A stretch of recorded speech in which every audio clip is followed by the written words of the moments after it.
So, as I was saying in my previous video, um, this is all about Slayer. Um,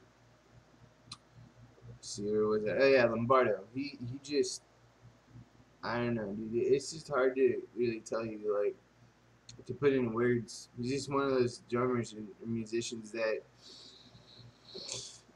I mean, he's the fucking shit pretty much. And then I just got more into them and I realized that yeah, how brutal and how fast and how fucking insane they were. There's still an element of groove in their music, which that's the most important thing for me is the groove and the bounce in metal. And like I mean like Postmortem for example has one of the most grooviest fucking drum tracks I've ever heard in my life. You know, yeah, groovy here, you know. Fuck you. Uh but and yeah, they just became such a massive influence on me and I it's like fuck man, you know, I want now and then I wanted to go see them live. I've seen them 5 times. I'm gonna tell you right now. You go see Slayer live. I've been in a lot of fucking mosh pits. I fucked a lot of people up in a pit. When you go see Slayer live, you should bring a few of your friends because I gotta tell you, man, being in a Slayer pit is no fucking shit. You gotta be on your guard at all times. And I'd say the most brutal pit story was probably last year in India when I saw them on the Big Four. I love Anthrax and Megadeth. Like I love them so fucking much. They're two of my favorite bands. But I really went for Metallica and Slayer. So um uh it was during War Ensemble. I went with like three of my best friends and we were just fucking shit up. Like we were all three big dudes, so we were pretty much rolling the pit. And this little kid, he was like pint sized. He had like a broken leg or something. But he got in the pit, and I was like, and he automatically like kind of clung on to me, cause I had his, like, I guess he thought that if he marched around with me, no one would knock him down, and like right in front of me, like some dude just fucking hit him, and he barreled, and he like flipped and landed on the ground. I'm like, fuck, dude, and like and then I ran at the dude that knocked that little dude down, and I hit him as hard as I could, and like he flew, like he like it's funny as hell. He like slid across. He was a skinhead too, and then he got back up, and I thought he was gonna try and fight me, but he didn't, and I didn't see him for the rest of the night. But and like I helped this kid up. I'm like, it's like probably like 19, 20. Like, dude, are you okay? He's like, yeah, man. I'm like, well, I couldn't hear him, and I was trying to headbang, and I was like talking to him. It's insane. But that wasn't the first. That was the fifth time I saw them. I've seen them. The first time I saw them was in 2008, San Francisco, the Warfield. I was fucking insane, dude. And then I saw him a few times on the World Pain and Blood tour, and I caught him last year, both with Indio and the Big Four show in New York, Yankee Stadium, and yeah, they're just one of those bands that like they'll never ever be a bad Slayer show.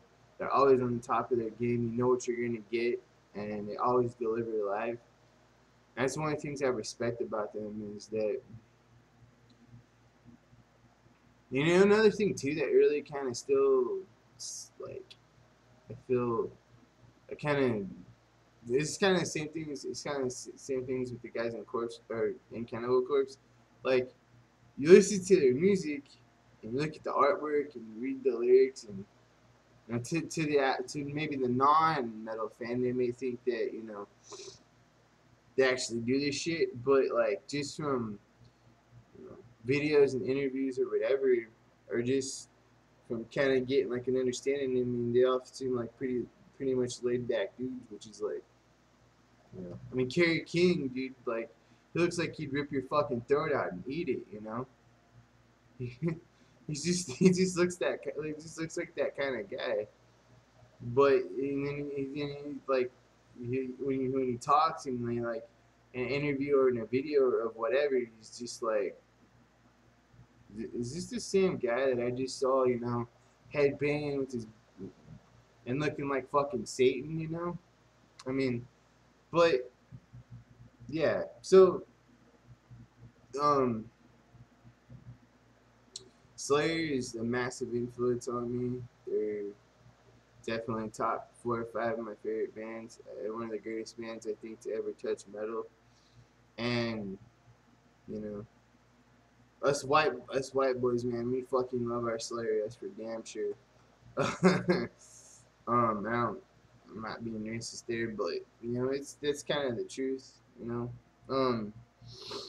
So yeah, I just kind of that's just kind of it about them. I could go on and on and on, but I also want to talk about the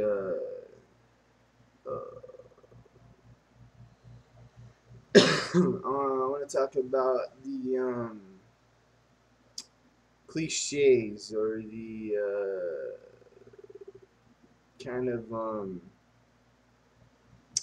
don't know the typical things that a metalhead kind of has to deal with. Now, I'm against labels. I don't. Yeah, you know, I love metal and I love rock and roll to death, but I still want to be an individual. I still am. Like, you know, and you know the typical shit. You know, people think that we worship Satan and we cast satanic hexes on people, and you know, I mean, and all this shit. And yeah, you know, like I guess in some people's eyes, this music can be, I don't know, considered violent, and it is. It's very violent, you know. But you have to have an extreme mind, I think, and you have to have a creative mind to at least understand where these bands are coming from. And if you make the decision to go see them live, that's on you. You know, I love live music. I love seeing a band live. To me, that is the most utmost respect you can pay to a band when you purchase that ticket and you travel to wherever to see them. I mean, yeah, because you can buy the albums, you can support the band, but coming to a show is completely one step above everything else. So, uh, I'm gonna continue this in my next video. So stay tuned.